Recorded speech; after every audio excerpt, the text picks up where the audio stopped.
Hello everyone, welcome to our study channel examyatra.com। In this session हम modern Indian history के topic Indian national movement को cover कर रहे हैं और इंडियन नेशनल मूवमेंट के अंदर आज हम देखेंगे rise of revolutionary movement in India during the British rule.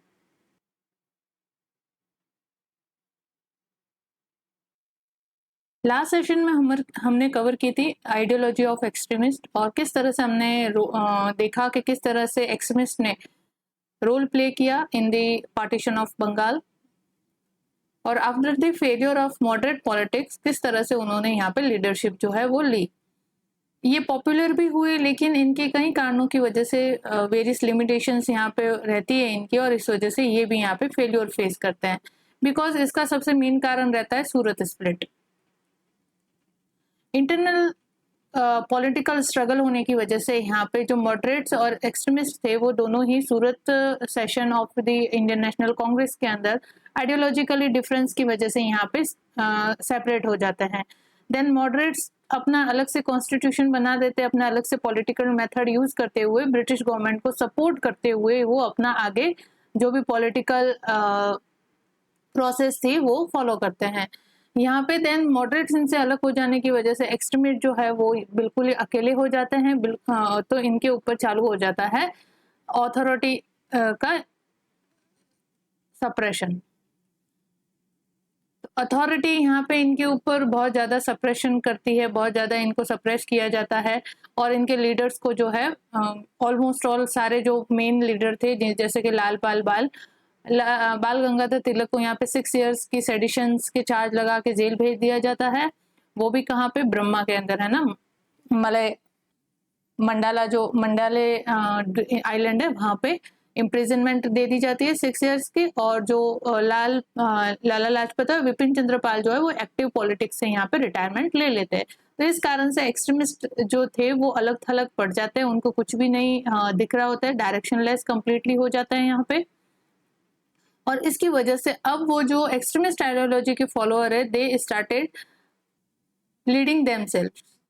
कोई लीडर नहीं है तो अब जो खुद इस जो भी फॉलोअर्स इस एक्सट्रीमिस्ट लीडरशिप के रहे होंगे वो अब जो है हीरोइक एक्शन वगैरह के अंदर बिलीव करने लगे। यहाँ पे हीरोइज्म को और इंडिविजुअल एक्शंस को यहाँ पे बढ़ावा मिलने लगा। And they also adopted the path of violence. जहाँ पे एक तरफ एक्सट्रीमिस्ट जो थे वो पैसिव रेजिस्टेंस के लिए फेमस थे, यानी जो वो पैसिव रेजिस्टेंस वाली आइडियोलॉजी अपनाते थे, यानी कि गवर्नमेंट के साथ जो है आपको नॉन कॉर्पोरेशन के अंदर जो करते हो, सिविल डिसोबीडियंस मूवमेंट के अंदर जो करते हो, यानी उनका कॉर्पोरेट नहीं करना है, विदाउट यूजिंग वायलेंस आप अपना जो एजिटेशन है वो शो करो, इसी की तरह। लेकिन यहाँ पे जो रिवोल्यूशनरी होते हैं वो यहाँ पे वायलेंस का यहाँ पे सपोर्ट लेते हैं to overthrow the British government from the India. तो यहाँ पे हीरोइज्म और इंडिविजुअल एक्शन का जो है दौर चलने लगता है। तो वी कैन से कि जो रिवोल्यूशनरीज जो थे या रिवोल्यूशनरी मूवमेंट जो थे वो एक्सट्रीमिस्ट आइडियोलॉजी की ही ऑफशूट मानी जाती है, ठीक है। तो यहाँ पे मॉडरेट्स तो रिवोल्यूशनरी जो है ना वो हम ऐसे देख सकते हैं कि they are the alternatives for the moderates and extremist. जब मॉडरेट आइडियोलॉजी यहाँ पे फेल हो जाती है, एक्सट्रीमिस्ट जो है वो भी फुलफिल नहीं कर पाते हैं इंडियन इंटरेस्ट के या इंडियन सेफगार्ड करने के प्रोमिस को, तो फिर यहाँ पे इसके एक ऑल्टरनेटिव के रूप में जो है रिवोल्यूशनरीज एमर्ज होते हैं इन इंडिया। तो इस तरह से इंडिया के अंदर रिवोल्यूशनरी मूवमेंट जो है वो स्टार्ट होते हैं। और इसका एक चीज आप भी देखते हो कि सूरत स्प्लिट के अंदर क्या हो जाता है, सूरत स्प्लिट होने से पॉलिटिकल पैसिविटी आ जाती है ना, पॉलिटिकल पैसिविज्म आ जाता है। और इस गैप को भरने के लिए, इस वैक्यूम को भरने के लिए ही एक तरह से ऑल्टरनेटिव के रूप में यहाँ पे रिवोल्यूशनरी मूवमेंट जो है वो स्टार्ट होते हैं, सो दैट कि जो इंडियन नेशनल मूवमेंट है उसकी पेस जो है वो बिल्कुल ही स्लो डाउन नहीं हो जाए, स्टॉप नहीं हो जाए, कहीं ना कहीं किसी ना किसी रूप में जो नेशनल सेंटिमेंट है वो गवर्नमेंट के सामने आउटब्रेक होते रहे, ठीक है। तो इस तरह से इंडिया के अंदर रिवोल्यूशनरी एक्टिविटीज स्टार्ट होती। अब रिवोल्यूशनरी एक्टिविटीज जो है वो देश के अंदर भी नहीं, अब्रॉड के मतलब विदेशों में भी बहुत सारी चीजें, यानी वेस्ट साइड में भी इसी तरह की चीजें हो रही थी, यानी अपने सेल्फ रूल के लिए डिमांड होने लगी थी। बिकॉज उस समय तो ऑल ओवर द कंट्री कहीं पे भी जाओ तो ब्रिटिश लोगों की कॉलोनी हुआ करती थी। तो ब्रिटिश लोगों की कई कॉलोनियां, जैसे आयरलैंड है, इटली है, ये भी अपनी स्वतंत्रता के लिए लड़ रहे थे। तो वेस्ट के अंदर भी ये रिवोल्यूशनरीज, अब यहाँ पे एजुकेशन का वगैरह सब स्प्रेड हो गया था इंडिया के अंदर, तो वेस्ट के अंदर क्या हो रहा था, इसका एक्सपोजर भी इंडियंस को मिलने लगा था, थ्रू मैगजीन्स है, थ्रू न्यूज़पेपर है, ठीक है। और कुछ अपने इंडियंस जो है वो हायर स्टडी के लिए लंदन भी गए हुए थे, तो वो वहां से भी जो है रिवोल्यूशनरी एक्टिविटीज या क्या था, नेशनल एक्टिविटीज जो है उसके अंदर पार्टिसिपेट कर रहे होते, तो उनके थ्रू भी यहाँ पे इंडिया के अंदर जो है वो मैसेजेस का एक्सचेंज होता रहता है। तो वेस्ट से इन्होंने फिर आइडियोलॉजी लेके किस तरह से उन्होंने वेस्ट के अंदर, जैसे इटली है, आयरलैंड है, वहां पे cult of bomb, pistol, secret society का यूज करते हुए। तो आयरलैंड, इटली जो है, जापान के अंदर सत्ता का रिस्टोरेशन चल रहा था, है ना। इटली के अंदर गैरीबाल्डी है, मेजिनी है, इनके अंडर जो इनकी लीडरशिप के अंदर भी अपने खुद की स्वतंत्रता के लिए यहाँ पे वेरियस मूवमेंट चल रहे थे। तो उन्होंने जिस तरह से बॉम्ब, पिस्टल, सीक्रेट सोसाइटी का यूज करते हुए यूरोपियंस को यहाँ पे, या वी कैन से कि ब्रिटेन को यहाँ पे चैलेंज पोज किया था, उसी तरह से उनसे इंस्पायर्ड होके इन लोगों ने भी, रिवोल्यूशनरीज ने भी बॉम्ब, पिस्टल और सीक्रेट सोसाइटी जैसी चीजों का सपोर्ट लेना शुरू हुआ। तो what idea they import from the west, that is the cult of bomb, using violence, pistol and forming the secret societies. Through this secret society they exchange the information and they plan their idea, like कि किस तरह से जो unpopular British officials है उनका assassination करना, अपने इन चीजों को चलाने के लिए, सीक्रेट सोसाइटी इन सबको मैनेज करने के लिए किस तरह से फंड रेज करना by doing dacoity and all, मतलब लूट डाका वगैरह डाल के, है ना। और वो डाका किन पे डालते थे, मोस्टली जो ब्रिटिश लोगों के कैरियर्स होते थे, ब्रिटिश लोगों की कुछ कोई जैसे ट्रेन वगैरह किसी चीज से भर के, अनाज है, पैसा है, उनसे भर के जा रहे थे तो उनके ऊपर लूट करते थे। इस तरह की एक्टिविटीज करके इन लोगों ने यहाँ पे ब्रिटिश लोगों की सत्ता को चैलेंज करना पोस्ट किया, और ब्रिटिश जो क्राउन है या ब्रिटिश जो अथॉरिटी है उसको इंडिया से ओवरथ्रो करने की कोशिश की यहाँ पे। And they also inspire themselves from the cult of virility. Virility यहाँ पे पुरुषत्व यानी पुरुषत्व की बात है, यानी मतलब फीलिंग ऑफ हीरोइज्म, अपने आप को एक हीरो मानना, देश के लिए सेक्रीफाइस करना जैसी चीजें, ठीक है, वो इवन डेथ तक एक्सेप्ट कर लेते थे इन दिस प्रोसेस। तो इस तरह की जो एक्टिविटीज है उनको विरिलिटी कहते हैं, और they inspire from the cult of virility. And they also inspire from the literature and writing of the Bankim Chandra Chatterjee and Vivekanand. So these are some common traits of the revolutionary movement in India. तो revolutionary जो थे या revolutionaries जो थे, they are the alternatives emerged during the early 19th century. तो extremist ideology यहाँ पे fail हो जाती है because of the rigorous suppression from the authorities, और उसके साथ ही रिवोल्यूशनरी मूवमेंट जो है वो एज ऑफशूट के रूप में एमर्ज होता है। तो इंडिया के अंदर ऐसा नहीं है कि बस ये खाली एक्सट्रीमिस्ट के बाद ही रिवोल्यूशनरी एक्टिविटीज चालू हो गई, और फिर जब गांधीयन लीडरशिप यहाँ पे जो इंडियन नेशनल मूवमेंट को गांधी जी की लीडरशिप मिली तो ये एक्टिविटीज खत्म हो गई। नहीं, ये 1947 तक, जब तक देश आजाद नहीं हो जाता तब तक छुटपुट रिवोल्यूशनरीज जो एक्टिविटीज है वो चलती रहती थी। तो रिवोल्यूशनरी मूवमेंट इन इंडिया को हम फेजेस में बांटेंगे। फर्स्ट फेज जो है, जिसको हम अर्ली रिवोल्यूशनरी मूवमेंट कह सकते हैं, या जो रिवोल्यूशनरिस्ट इनमें पार्ट लेने वाले थे उनको अर्ली रिवोल्यूशनरिस्ट आप कह सकते हो, जिन्होंने 1890 से स्टार्ट होता है इनका एरा। मतलब बेसिकली तो जो एमर्ज होते हैं ये, जैसे मैंने कहा, extremist ideology was already existed in India. ऐसा नहीं है कि बंगाल के पार्टीशन के साथ ही ये एमर्ज हुई, नहीं, ये पहले से एग्जिस्ट करते थे। जस्ट बंगाल के पार्टीशन के बाद जब मॉडरेट्स पॉलिटिक्स के जो पॉलिटिकल मेथड थे वो यहाँ पे फेल्योर होते हैं, अनपॉपुलर होते हैं, तब एक्सट्रीमिस्ट जो है वो फोर फ्रंट पे आ जाते हैं, थोड़े से पॉपुलर हो जाते हैं because of their political method. वैसे ही जब एक्सट्रीमिस्ट यहाँ पे जो इनके मेन लीडर्स थे सब यहाँ पे लीडरशिप से चले जाते हैं, तो फिर रिवोल्यूशनरीज स्टार्ट होते हैं। तो रिवोल्यूशनरी भी 1907 के बाद, सूरत स्प्लिट के बाद, जब एक पॉलिटिकल पैसिविज्म आ जाता है because of the split, ideological split between the moderates and extremist, तो उसको फुलफिल करने के लिए, उस वैक्यूम को भरने के लिए एज अ ऑल्टरनेशन के रूप में एमर्ज होते हैं। तो 1907 में सूरत स्प्लिट के साथ ही इनकी एक हम्बल बिगनिंग होती है और यहाँ से एक न्यू ट्रेंड चालू हो जाता है, दैट इज रिवोल्यूशनरी मूवमेंट और रिवोल्यूशनरी एक्टिविटीज। उसके अंदर हम अर्ली फेज के अंदर देखते हैं, फर्स्ट फेज के अंदर जो 1907 से ऑलमोस्ट 1915 तक का पीरियड चलता है, जब तक कि इन रिवोल्यूशनरी मूवमेंट को गवर्नमेंट अथॉरिटी द्वारा इंडिया डिफेंस एक्ट पास करके पूरी तरह से क्रश नहीं कर दिया जाता। फर्स्ट फेज यहाँ तक चलती है, ठीक है। 1950 में यहाँ पे एक एक्ट पास होता है, डिफेंस इंडिया एक्ट,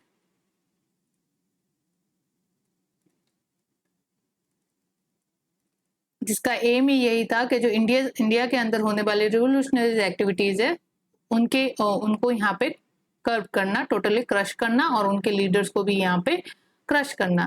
तो ये फर्स्ट फेज हो जाती है। इसके बाद 1915 के बाद कोई भी रिवोल्यूशनरी मूवमेंट आपको देखने को नहीं मिलते हैं। और फर्स्ट फेज के अंदर अगर हम देखें, थोड़ा सा अब्रॉड की तरफ जाए, इंडिया में तो चल रही थी revolutionary activities under the leadership of various nationalist, है ना, जो इस आइडियोलॉजी को फॉलो करते थे। और बाद में आपको यहाँ पे अब्रॉड की तरफ भी देखे तो भी वहां पे भी रिवोल्यूशनरी मूवमेंट चलने लगे थे in the support of freedom of India from the British government. तो उसके अंदर फेमस आता है गदर मूवमेंट भी आता है, ठीक है। तो गदर मूवमेंट को हम कवर करेंगे। तो ये गदर मूवमेंट जो है अमेरिका में था, अमेरिका के साथ साथ यूरोप में भी, कनाडा में भी, सब जगह ऑलमोस्ट, जापान वगैरह, फिलीपींस वगैरह, सब जगह इन लोगों की सीक्रेट सोसाइटी जो है वो बनी हुई थी और ये अब्रॉड रह के इंडिया के फ्रीडम के लिए यहाँ पे लड़ रहे थे। तो 1950 तक फर्स्ट फेज रहती है, 1907 टू आप 1950 कंसिडर कर सकते हो यहाँ पे। और डिफेंस इंडिया एक्ट के पास होने के साथ ही इस रिवोल्यूशनरी मूवमेंट्स को कुछ समय के लिए यहाँ पे पूरा सप्रेस कर दिया जाता है। फिर किसी तरह के रिवोल्यूशनरी मूवमेंट या ब्रिटिश गवर्नमेंट के, ब्रिटिश क्राउन को जो है किसी तरह का चैलेंज यहाँ पे सीवियर चैलेंज जो है देखने को नहीं मिलता है। छुटपुट एक्टिविटीज तो ऑल थ्रू 1947 तक होती ही रहती है, बट कोई मास मूवमेंट या कोई बड़ी प्लानिंग यहाँ पे देखने को नहीं मिलती है against the British government. Then आ जाता है 1920 का समय, और 1920 का जो समय होता है वो होता है गांधीयन लीडरशिप का। तो गांधीयन लीडरशिप जब इंडियन नेशनल मूवमेंट को मिलती है तो यहाँ से एक न्यू फ्रेंजी ऑफ एंथुजियाज्म देखने को मिलता है। अब ये जो रिवोल्यूशनरी जो थे ये एकदम से जो शांत हो गए थे because of this suppression defence India act के थ्रू, तो उनको एक लीडरशिप की जरूरत थी, एक सेंट्रल फिगर की जरूरत थी जिनके थ्रू या जिसकी गाइडेंस के अंदर ये अपने मूवमेंट को रन कर सके। तो यहाँ पे उनको गांधी जी दिखते हैं and they associated with the non corporation movement. तो ये जितने भी रिवोल्यूशनरीज थे यहाँ पे नॉन कॉर्पोरेशन मूवमेंट में गांधी जी को सपोर्ट करने लग गए। लेकिन गांधीयन आइडियोलॉजी तो जो थी वो नॉन वायलेंस पे डिपेंड थी, ठीक है। तो यहाँ पे नॉन कॉर्पोरेशन मूवमेंट चल ही रहा होता है, लेकिन क्या हो जाता है आपको पता ही है, चोरा चोरी कांड हो जाता है, जिसकी वजह से यहाँ पे गांधी जी जो है वो वायलेंस हो जाती है अपने मूवमेंट के अंदर, जबकि वो पूरा ही मूवमेंट जो है वो नॉन वायलेंस बेस्ड था। तो यहाँ पे हिंसा हो जाती है और उस हिंसा को बिल्कुल ही गांधी जी सपोर्ट नहीं करना चाहते थे। वो कभी कभी भी ये नहीं चाहते थे कि उनकी मूवमेंट पे किसी भी तरह का एक स्टिग्मा लगे कि they use the violence to gain power. तो इस वजह से नॉन कॉर्पोरेशन मूवमेंट जो है 1922 तक आते आते 1920 में स्टार्ट होता है और 1922 आते आते जो है इसको सस्पेंस कर दिया जाता है नॉन कॉर्पोरेशन मूवमेंट को by Gandhi ji because of Chaura Chauri कांड। तो जब यहाँ पे नॉन कॉर्पोरेशन मूवमेंट को सस्पेंड कर दिया जाता है तो फिर रिवोल्यूशनरीज जो है अब लीडरशिप, फिर यहाँ पे एक वैक्यूम जैसी स्थिति आ जाती है या फिर बिल्कुल ही डायरेक्शन लेस हो जाते हैं कि अब क्या करें, मतलब अब उनको पास करने के लिए कुछ भी नहीं है। They associated themselves with the non corporation movement so that कि अपने जो इंडिया की फ्रीडम है वो अटेनमेंट यहाँ पे करेंगे। लेकिन गांधी जी ने यहाँ पे नॉन कॉर्पोरेशन मूवमेंट को सस्पेंड कर दिया, तो अब उनके पास जो है वो दूसरी चॉइसेस खुली कि after the revolutionarist After this non-corporation movement, revolutionary had choices. तो they have choices like constructive program run by Gandhi ji, है ना, चरखा वगैरह, इन चीजों को सपोर्ट करे, या स्वराजिस्ट आइडियोलॉजी है उसको सपोर्ट करे। लेकिन स्वराजिस्ट आइडियोलॉजी जो है वो mainly moderate politics, moderate nationalist के द्वारा डोमिनेट करती थी, जो उनकी आइडियोलॉजी को यहाँ पे सपोर्ट नहीं करती है, नॉन वायलेंस एंड ऑल की, है ना, they are depend on violence, cult of bomb pistols, है ना, और कल्ट ऑफ विरिलिटी, मेन तो यहाँ पे कल्ट ऑफ विरिलिटी है। तो इस तरह की एक्टिविटीज कल्ट को फॉलो करने वाले they can not relate themselves with this Swarajist ideology. Then यहाँ पे उनके लिए एक 1920 में जब यहाँ पे रशिया के अंदर बोल्शेविक क्रांति चली थी, है ना, जिसके अंदर communist ideology, communist socialist ideology जो वो एमर्ज होती है, और उस आइडियोलॉजी से ये काफी अपने आप को रिलेट कर पाते हैं, बिकॉज उनका भी मानना था कि जो पावर होती है वो किसी पर्टिकुलर क्लास के पास ना होके जो है वर्कर्स पीजेंट है उनके पास होनी चाहिए, वर्कर पीजेंट। तो कम्युनिस्ट आइडियोलॉजी या सोशलिस्ट आइडियोलॉजी वो भी इसी चीज को सपोर्ट करती है। दे denied the domination of class authority and they support the worker and peasant, है ना। तो वो चाहते, सोशलिस्ट और कम्युनिस्ट आइडियोलॉजी के अंदर जो पावर का मेन जिनके हैंड में होनी चाहिए वो वर्कर और पीजेंट या जो non class section of the society उनके हाथ में पावर होनी चाहिए। तो इस तरह की आइडियोलॉजी जो है वो कम्युनिस्ट और सोशलिस्ट आइडियोलॉजी होती है। यानी अगर शॉर्ट शब्दों में कहूँ तो जनता के राज को ये यहाँ पे लोग यानी पीपल अथॉरिटी को यहाँ पे सपोर्ट करते हैं, लोगों की अथॉरिटी होगी, है ना, किसी क्लास की, किसी पर्टिकुलर गवर्नमेंट की या किसी भी रेस की, ऐसी नहीं, जनता जो भी लोग वहाँ कंट्री में रिजाइड कर रहे हैं उनके हाथ में डिसीजन मेकिंग पावर होगी। तो इस आइडियोलॉजी से they can relate themselves very profoundly and then खुद की तो ओन रिवोल्यूशनरी एक्टिविटीज तो थी यहाँ पे चालू, तो मेन यहाँ पे इन्होंने फिर हाथ थामा सोशलिस्ट आइडियोलॉजी का। तो 1920 में after the suspension of non corporation movement ये चले जाते हैं सोशलिस्ट आइडियोलॉजी की तरफ, और इंडिया के अंदर आता है सोशलिस्ट आइडियोलॉजी या सोशलिज्म का यहाँ पे सोशलिस्ट आइडियोलॉजी जो है यहाँ पे एमर्ज होती है इंडिया के अंदर, और इंडिया के अंदर सोशलिज्म आता है। तो सोशलिज्म आने का कारण ये रिवोल्यूशनरीज जो है ये होते हैं, इन्होंने ही सोशलिस्ट आइडियोलॉजी को सपोर्ट किया, और यहाँ पे इंडिया के अंदर भी सोशलिज्म के फलने फूलने की ग्राउंड जो है इन्होंने क्रिएट किया। तो सेकंड फेज के अंदर हम देखते हैं 1922 से, यानी suspension of non corporation movement to लगा के अर्ली 30s तक हम ये पीरियड देख सकते हैं, या अर्ली 40s तक ये पीरियड देखो आप, तो आपको ये फेज सेकंड मिलेगी रिवोल्यूशनरी मूवमेंट की इन इंडिया के अंदर। 3 टाइप कैरेक्टर देखने को मिलते हैं सेकंड फेज के अंदर रिवोल्यूशनरी मूवमेंट के इंडिया के अंदर, romantic, revivalist and socialist. Romantic का मतलब यहाँ पे है कि जो लिटरेचर वगैरह जो नेशनलिस्ट आइडियोलॉजी को यहाँ पे सपोर्ट करते हैं ना, लोगों के मन में नेशनलिस्ट सेंटिमेंट को एमर्ज करते हैं, उनका सहारा लेना। रिवाइवलिस्ट यानी जो पास्ट, इंडिया का जो पास्ट है उसमें जो भी मतलब मान लो हीरोइक फिगर है उनको यहाँ पे आइडियल के रूप में लेना और उनसे इंस्पिरेशन लेके यहाँ पे वर्क करना। देन यहाँ पे ये सोशलिस्ट थे, यानी कि सोशल या सोशल आइडियोलॉजी है उसको यहाँ पे, सोशलिस्ट आइडियोलॉजी को यहाँ पे ये सपोर्ट करने लगते हैं, यानी क्लास डोमिनेशन को, किसी भी तरह का जागीरदार हो, जमींदार हो, ब्रिटिश गवर्नमेंट हो, वो ब्रिटिश गवर्नमेंट के अथॉरिटी को भी ऐसे क्लास डोमिनेशन के रूप में देखते थे। तो क्लास डोमिनेशन को खत्म करके किन के हाथ में रियल पावर देनी है, वर्कर और पीजेंट के हाथों में, जो लोअर सेक्शन में आते हैं, लोअर सेक्शन में आते हैं पीजेंट वगैरह, तो इनके हाथों में, या वी कैन से डिप्रेस्ड जो सेक्शन ऑफ द सोसाइटी है उनके हाथों में पावर यहाँ पे देना, और उसके लिए रिवोल्यूशनरीज एक्टिविटीज का सहारा लेना। तो यहाँ पे 1920 के अंदर जो रशिया के अंदर बोल्शेविक क्रांति हुई थी, है ना, रशियन रिवोल्यूशन के नाम से जो जाना जाता है, जो कंप्लीटली कम्युनिस्ट और सोशलिस्ट आइडियोलॉजी के ऊपर डिपेंड थी, उनसे इंस्पायर्ड होकर इंडिया के अंदर भी जो ये रिवोल्यूशनरीज एक्टिविटीज थे, रिवोल्यूशनरीज जो थे उन्होंने इंस्पिरेशन ली और यहाँ पे भी सेम सिस्टम जो है इंट्रोड्यूस करने का सोचा, या सेम सिस्टम को इम्प्लीमेंट करने का यहाँ पे वर्क किया। तो 1930s तक ये यहाँ पे चालू रहा। और because of the using this violence, Gandhi ji के साथ ये ज्यादा देर तक जो है जुड़ नहीं पाए, ठीक है ना। फिर अलग से ही इन्होंने अपनी एक्टिविटीज करना शुरू कर दिया। देन फिर यहाँ पे गांधी जी और सुभाष चंद्र जी के बीच में आइडियोलॉजिकल डिफरेंस शुरू होता है ना, कॉन्फ्लिक्ट होते हैं। सुभाष चंद्र बोस अगेन थोड़े से रिवोल्यूशनरिस्ट या we can say extremist ideology के होते हैं। दे ऑल्सो बिलीव कि अगर ब्रिटिश गवर्नमेंट को अगर ओवरथ्रो करना है तो we have to use power, force और वायलेंस, है ना। तो they create Azad Hind Fauj and Indian national Army movement start होता है under the leadership of Subhas Chandra Bose.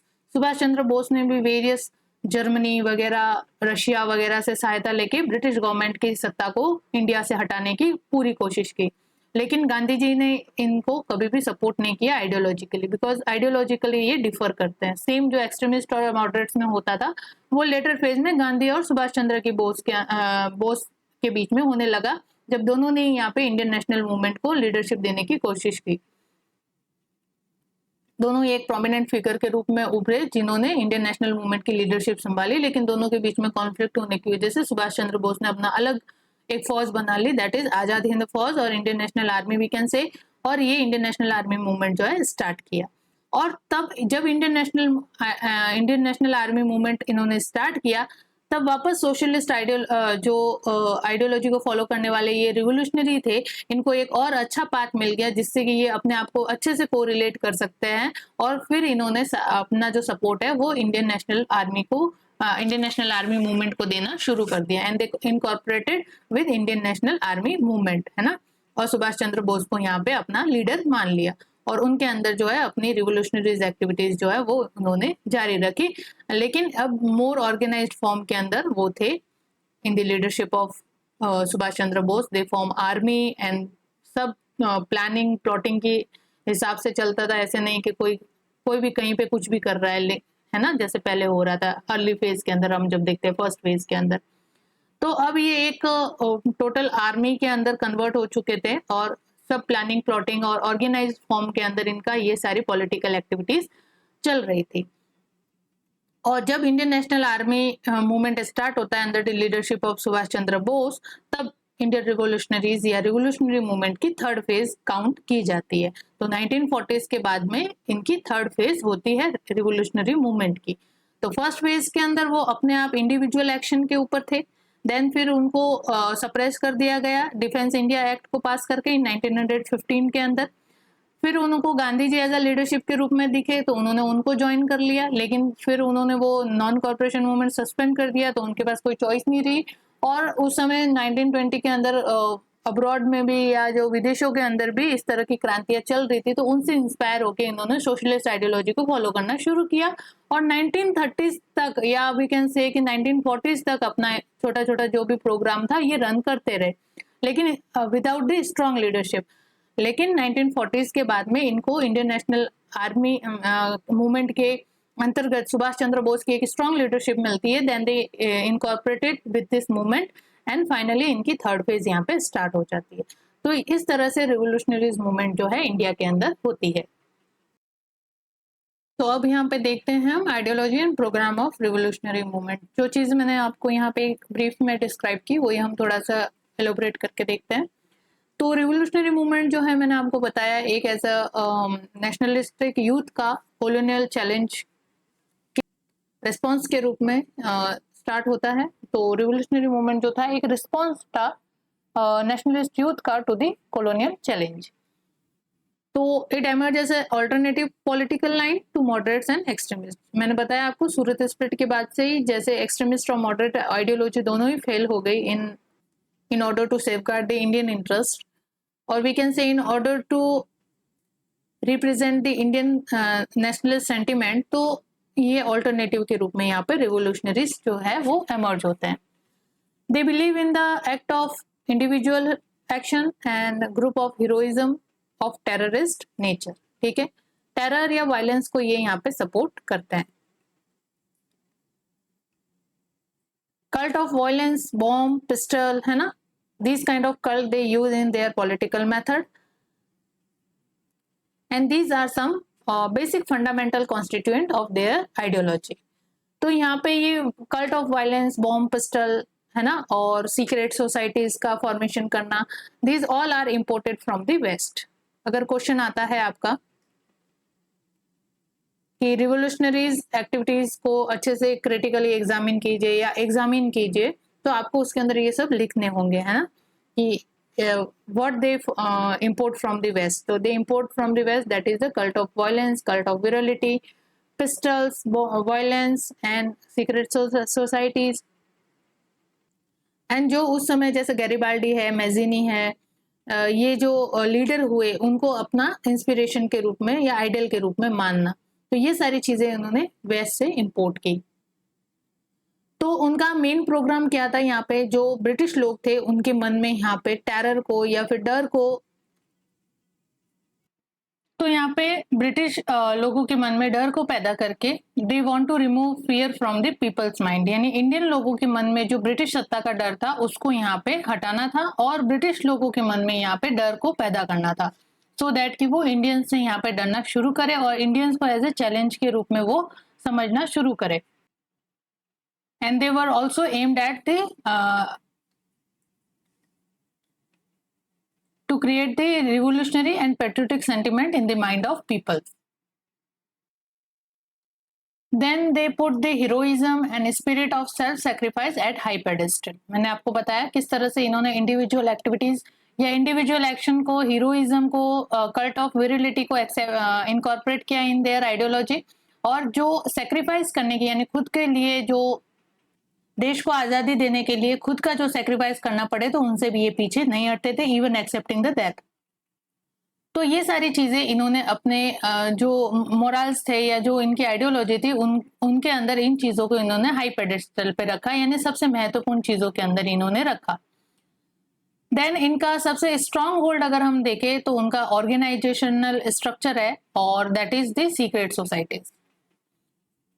तो ये जो सीक्रेट सोसाइटी थी ये इनका एक स्ट्रॉन्ग होल्ड के रूप में या स्ट्रॉन्ग ऑर्गेनाइजेशनल स्ट्रक्चर के रूप में वर्क करती थी, जो हर तरह की प्लानिंग करना, हर तरह के प्लान को एग्जीक्यूट करने का पूरी रिस्पॉन्सिबिलिटी यहाँ पे रखती थी या पूरी अथॉरिटी यहाँ पे रखती थी. इन सीक्रेट सोसाइटी की हेल्प से ही वेरियस जो कॉन्स्पायरेसीज है उनको यहाँ पे एग्जीक्यूट किया गया against the British unpopular officials. तो ये जो रिवोल्यूशनरीज थे ये हम आगे देखेंगे कि कौन कौन से रिवोल्यूशनरीज या कॉन्स्पायरेसीज केस हुए हैं यहाँ पे. तो ये उन्हीं जो ब्रिटिश ऑफिशियल्स थे उनको टारगेट करते थे जो अनपॉपुलर थे या जो ऐसे स्टेप उठा रहे थे जो नेशनलिस्ट सेंटिमेंट्स को यहाँ पे कर्ब करने की कोशिश करते थे, या जो भी नेशनलिस्ट थे उस समय जो पार्टिसिपेट कर रहे थे इस मूवमेंट के अंदर उनको किसी तरह की हानि पहुंचाने का कार्य कर रहे थे, या जैसे मतलब उनकी कोई जज है उनका केस सुन रहा है ना, उनको भी ये यहाँ पे टारगेट पे ले लेते थे. कोई ऑफिशियल है, पुलिस ऑफिशियल है, अगर उन्होंने किसी नेशनलिस्ट को अरेस्ट किया तो उनको भी टारगेट पे ले लेते. तो इस तरह की एक्टिविटीज इन्होंने यहाँ पे करनी शुरू की. तो बेसिकली ये मैसेज उस समय देना चाहते थे कि जो भी हमारे रास्ते में आएगा, जो इन रिवोल्यूशनरी नेशनलिस्ट को यहाँ पे कर्ब करने की कोशिश करेगा किसी भी वे ऑफ मेथड से, तो वो यहाँ पे मारा जाएगा. तो इस तरह का मैसेज ये सोसाइटी को देना चाहते थे, सो दैट कि इंडियंस जो है वो पेट्रियोटिक और नेशनलिस्टिक सेंटिमेंट से भर जाए और जो ब्रिटिश लोग हैं उनके मन में इनका टेरर जो है वो उत्पन्न हो जाए. तो ये secret society not only execute करने का काम करती थी प्लान्स वगैरह को, ये यहाँ पे ट्रेनिंग भी प्रोवाइड करवाती थी, और जो टेररिस्ट एक्टिविटीज होती थी उनके लिए इनको ट्रेनिंग प्रोवाइड कराई जाती थी और उनको ऑर्गेनाइज करने का भी काम करती थी. तो this secret society have a important role in their organisational structure. Then यहाँ पे सेकेंड इंपॉर्टेंट ऑर्गन अगर हम इस रिवोल्यूशनरी मूवमेंट का देखें या इन रिवोल्यूशनरिस्ट का देखें तो वो था यहाँ पे newspaper and journals. Through these newspapers and journals, they inseminated the ideas of revolutionaries and revolutionary activities या nationalist जो sentiment थे उनको जगाने के लिए, अपनी आइडियोलॉजी को लोगों तक डिसेमिनेट करने के लिए वो न्यूज़पेपर और जर्नल्स का यूज करते थे, जिसके अंदर वो ऐसे ब्लॉग को पब्लिश करते थे, जिनसे कि लोगों के पैट्रियोटिक और नेशनलिस्ट सेंटिमेंट जो है वो अराइज हो। तो they were in essence anti establishment in nature. तो ये न्यूज़पेपर और जर्नल्स जो थे वो ब्रिटिश गवर्नमेंट के लिए एक एंटी इस्टेब्लिशमेंट इन नेचर के थे, यानी कि वो ब्रिटिश गवर्नमेंट के अगेंस्ट या उनकी पॉलिसी के अगेंस्ट है, क्रिटिसिज्म का यहाँ पे काम करते थे। और क्रिटिसिज्म भी कैसे, रिगरस क्रिटिसिज्म, जैसे उस समय मॉडरेट करते थे वैसे नहीं, इन्होंने बिल्कुल ही उनकी सत्ता को यहाँ पे चैलेंज करना या डिनाई करना शुरू कर दिया था। ठीक है, एंड आई सेड कि उनका जो मेन कैरेक्टर था वो था रिवाइवलिस्ट, यानी कि जो इंडिया का पास्ट था या जो रिलीजियस मिस्टिसिज्म है उसको इन्होंने यहाँ पे अपने इंस्पिरेशन और आइडियोलॉजी के अंदर इनकॉर्पोरेट किया। यानी पास्ट है, जैसे महाराणा प्रताप है, शिवाजी है, इनको अपना आइडियल मानना शुरू किया। और रिलीजन को जैसे कि ये मान लो जैसे जय भवानी वगैरह ऐसी चीजें हेल्प करना, है ना। तो इसका मतलब ये नहीं था यहाँ पे इन्होंने रिलीजियस मिस्टिसिज्म का सहारा तो लिया, but for the self strength, अपने बिलीव सिस्टम को और ज्यादा अपने खुद को इंस्पिरेशन देने के लिए या खुद का जो बिलीव सिस्टम है उसको और ज्यादा स्ट्रॉन्ग करने के लिए इन्होंने यहाँ पे रिलीजियस जो टिंज था उसका, रिलीजियस मिस्टिसिज्म जो है उसका सहारा यहाँ पे लिया। लेकिन इनका ये एम कभी भी नहीं था कि ये कम्युनलिस्ट अप्रोच के यहाँ पे थे, या कम्युनल भावना जो है, कम्युनलिज्म के जो सेंटिमेंट्स है उनको यहाँ पे पैदा करना या इनकॉर्पोरेट करना इनका एम बिल्कुल भी नहीं था। वो यहाँ पे रिलीजियस चीजों को यूज कर रहे थे just to mobilise the mass, because हर किसी का अपना बिलीफ सिस्टम होता है, तो इस वजह से वो रिलीजन के थ्रू जो है लोगों को अपने साथ इनकॉर्पोरेट करने का ट्राई करते हैं। लेकिन उनकी अप्रोच जो थी वो कम्युनलिस्ट या कम्युनलिज्म को सपोर्ट बिल्कुल भी नहीं करती थी, सांप्रदायिकता को ये बिल्कुल भी यहाँ पे सपोर्ट नहीं करते थे। रिलीजन को यूज किया for their self strength, self inspiration और सेल्फ होल्ड के लिए। देन हम 1920s के बाद इनकी आइडियोलॉजी देखे, तो जैसे पहले इनकी फर्स्ट फेज के अंडर आइडियोलॉजी मैंने बताई तो किस तरह से थी, थोड़ी सी इंडिविजुअल अप्रोच पे थी, है ना, merely they believe on the individual action, and थोड़ा से उनके आइडियाज भी जो थे वो हौच पौच थे, कोई सेंट्रल या कॉन्क्रीट आइडियोलॉजी इनकी नहीं हुआ करते थे, या कॉन्क्रीट लीडरशिप या ऑर्गेनाइजेशनल स्ट्रक्चर भी इनका नहीं हुआ करता था। तो 1920s के बाद में इनकी आइडियोलॉजी में एक स्विफ्ट देखने को मिलता है आपको, जहाँ की पहले ये इंडिविजुअल एक्शन से और हौच-पौच आइडियाज से प्रेरित थे। अब उनकी जो आइडियोलॉजी है वो थोड़ी सी मोर डिफाइनाइट फॉर्म में होने लगी और कॉन्क्रीट एम्स जो है वो देखने को मिलते हैं इनकी आइडियोलॉजी में after the 1920s, because 1920s के बाद से ये गांधी जी को यहाँ पे सपोर्ट करने लगते हैं या गांधी जी के साथ अपने आप को इनकॉर्पोरेट कर देते हैं in their non corporation movement. तो उनकी लीडरशिप के अंदर जो ये हौच पौच आइडियाज थे और जो इंडिविजुअल एक्शन थे वो यहाँ पे खत्म हो जाते हैं, और थोड़ा सा इनकी आइडियोलॉजी के अंदर जो है डिस्टिंक्ट चेंजेस आपको देखने को मिलते हैं इन देयर ओवरऑल अप्रोच, है ना।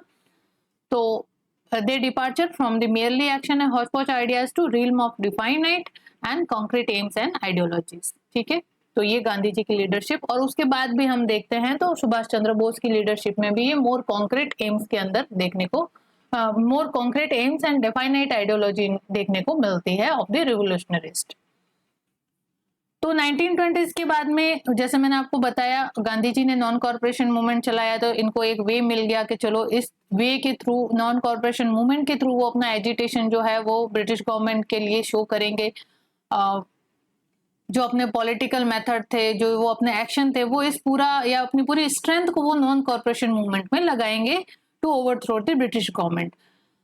लेकिन जैसे ही नॉन कॉर्पोरेशन मूवमेंट का यहाँ पे मैंने आपको बताया सस्पेंशन हो जाता है because of the violence occurred in the चोरा चोरी कांड, तो उसके अंदर फिर वापस वो डायरेक्शन लेस हो जाते हैं। देन फिर यहाँ पे सोशलिस्ट टिंज से या सोशलिस्ट आइडियोलॉजी से ये इंस्पायर होते हैं और उनका सहारा लेना शुरू कर देते हैं, particularly in north India.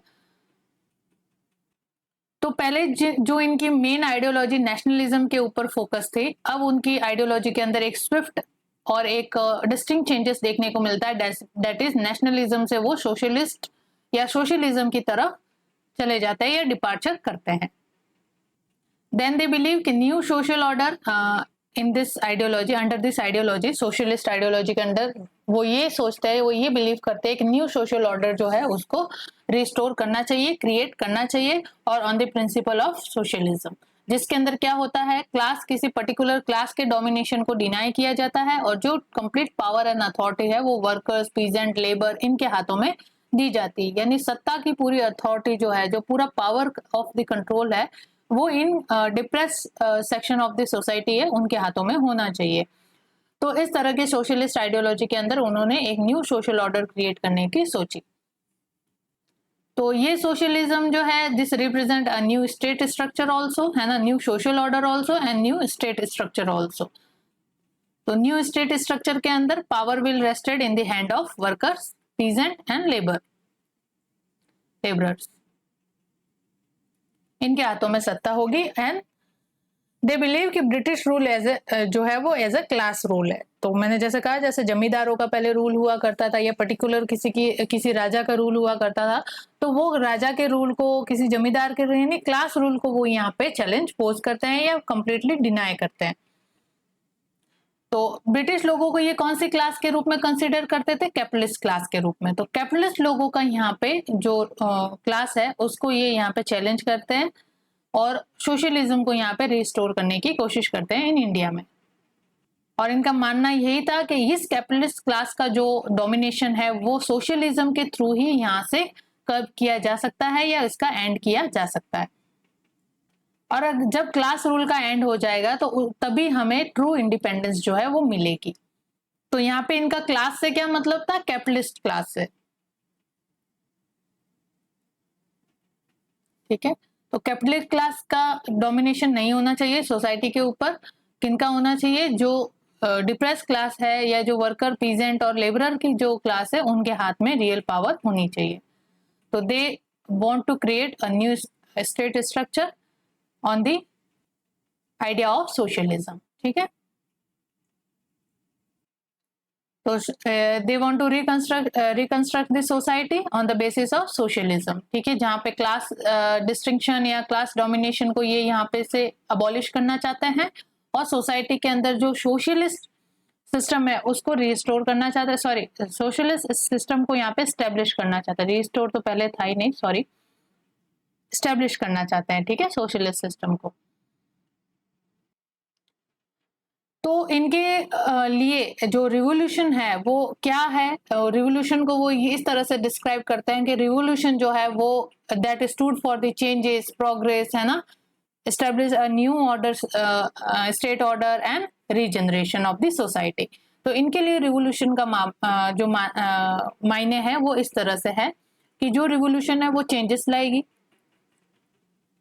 Progress लाएगी इंडियन सोसाइटी के लिए, और न्यू सोशल ऑर्डर जो है वो इस रिवोल्यूशन के अंदर क्रिएट होगा, जिससे कि रीजनरेशन होगा सोसाइटी का और उसके अंदर किसी भी क्लास का जो है वो डोमिनेशन ना होके जो भी लोग हैं इंडिया के अंदर, जितने भी लोग रिजाइड करते हैं वो इक्वली यहाँ पे स्टेटस में होंगे।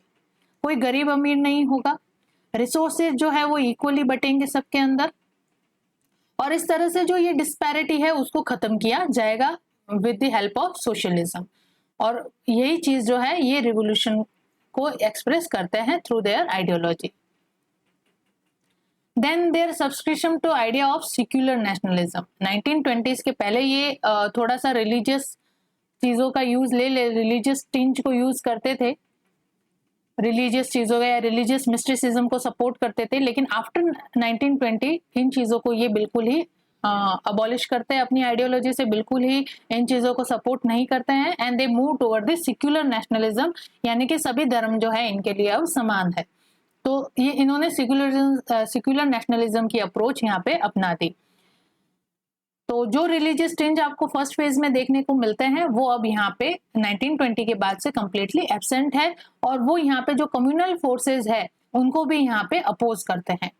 किसी भी तरह के आगे ऐसा डेवलपमेंट देखने को मिलता है through by the British government जो कम्युनल चीजों को सपोर्ट करता हो या जो कम्युनलिज्म को सपोर्ट करता हो, उनके अगेंस्ट ये खड़े होते हैं। ठीक है, तो जैसे हिंदू मुस्लिम यूनिटी को इन्होंने और ज्यादा बढ़ाने का या हिंदू मुस्लिम यूनिटी को और ज्यादा स्ट्रॉन्ग करने का भी इन्होंने काम किया है ना।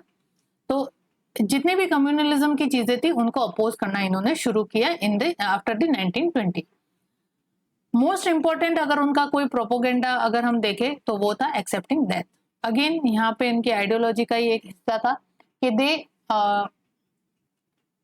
Put the self sacrifice at a high pedestal. तो यहाँ पे वो फ्रीडम के लिए भारत माता को विदेशियों से स्वतंत्र करवाने के लिए अगर डेथ भी एक्सेप्ट करनी पड़े तो उनसे ये पीछे नहीं हटते थे। तो इस तरह की इनकी आइडियोलॉजी थी। और ये यहाँ पे यूथ को सबसे ज्यादा इंपॉर्टेंस देते थे, primacy of youth in their preparative phase of the revolution. Because उनका ये मानना था कि जो यूथ है उनके अंदर ये कैपेसिटी है सफर करने की, सेक्रीफाइस करने की, और जो मार्टिरडम है यानी कि जो बलिदान, देश के लिए बलिदान करने की जो क्षमता है वो किसके अंदर है, यूथ के अंदर। तो इन्होंने यूथ को सबसे ज्यादा इंपॉर्टेंस देनी शुरू की। तो हमें यहाँ पे यूथ के अंदर हम बहुत सारे लीडर्स देखने को मिल जाते हैं जिन्होंने देश के लिए अपने आप को सेल्फ सेक्रीफाइस कर दिया, जैसे भगत सिंह है ना, चंद्रशेखर आजाद है। इन सब ने इसी आइडियोलॉजी का फॉलो करते हुए चीजों को यानी कि मार्टिरडम और सफर और सेक्रीफाइस करने की चीजों को एक्सेप्ट किया था। देन अगेन पहले जिस तरह से फर्स्ट वेज के अंदर ये इंडिविजुअल एक्शन को ही सपोर्ट करते थे, मास को इनकॉर्पोरेट नहीं करते थे, लेकिन अब इन्होंने 1920s के बाद से आइडियोलॉजी के अंदर जैसे इनका शिफ्ट देखने को मिलता है, they started to recognise the revolutionary potentiality of masses. तो मास की जो रिवोल्यूशन, जैसे यूथ की इन्होंने रिवोल्यूशनरी पोटेंशियलिटी को भापा कि किस तरह से यूथ जो है वो सफर कर सकती है, देश की स्वतंत्रता के लिए सेक्रीफाइस कर सकती है और बलिदान को यहाँ पे एक्सेप्ट कर सकती है, उसी तरह से जो इंडिया की मास है उसमें भी ये पोटेंशियलिटी है कि वो भी इसी तरह की चीजों को फॉलो कर सकती है और इससे हमें जो ट्रू इंडिपेंडेंस है वो जरूर एक दिन मिल सकती है। तो इस वजह से इन्होंने अपने मूवमेंट के अंदर अब मास को भी इनकॉर्पोरेट करना शुरू किया। तो यहाँ पे आपको आइडियोलॉजिकल शिफ्ट कैसे देखने को मिल ही रहा है, जो इंडिविजुअल एक्शन पे डिपेंड थी वो अब मास को इनकॉर्पोरेट करती है अपने मूवमेंट के अंदर या अपने आइडियोलॉजी के अंदर। जो एलिमेंट है of the recognition of potentiality of mass वो इनकॉर्पोरेट करती है। तो these are some basic elements और ideological facet which we covered in this. तो इस सेशन में हमने रिवोल्यूशनरी एक्टिविटी या रिवोल्यूशनरी मूवमेंट के फेजेस देखे, फ्रॉम स्टार्टिंग टू 1947 तक, है ना। 1907 से इनकी हम्बल बिगिनिंग गिनी जाती है और 1947 तक इनकी ये रिवोल्यूशनरीज एक्टिविटीज, जब तक देश को स्वतंत्रता नहीं मिल जाती है तब तक ये किसी न किसी रूप में अपनी आइडियोलॉजी को एक्सप्रेस करते रहते हैं, है ना। लास्ट में इन्होंने इंडियन नेशनल आर्मी को ज्वाइन कर लिया था। उस मूवमेंट को ज्वाइन करके सुभाष चंद्र बोस की लीडरशिप में देश की आजादी के अंदर अपना योगदान दिया। तो इस सेशन के अंदर हमने कवर किया इनके phases of the revolutionary movement in India and ideology. Next session में हम कवर करेंगे कुछ मूवमेंट्स या कॉन्स्पायरेसी केस जो अर्ली फेज के अंदर होते हैं रिवोल्यूशनरी मूवमेंट में, और कुछ जो है वो हम देखेंगे रिवोल्यूशनरी मूवमेंट अब्रॉड, कि देश के बाहर भी किस तरह से रिवोल्यूशनरी मूवमेंट्स जो थे वो चले थे और जिन्होंने देश की आजादी के अंदर अपना योगदान दिया था। तो इस सेशन को यहीं एंड करते हैं। I hope you like this session. Next session आने तक please stay tune with the channel and please do like and share and comment to our YouTube channel examyatra.com। Thank you.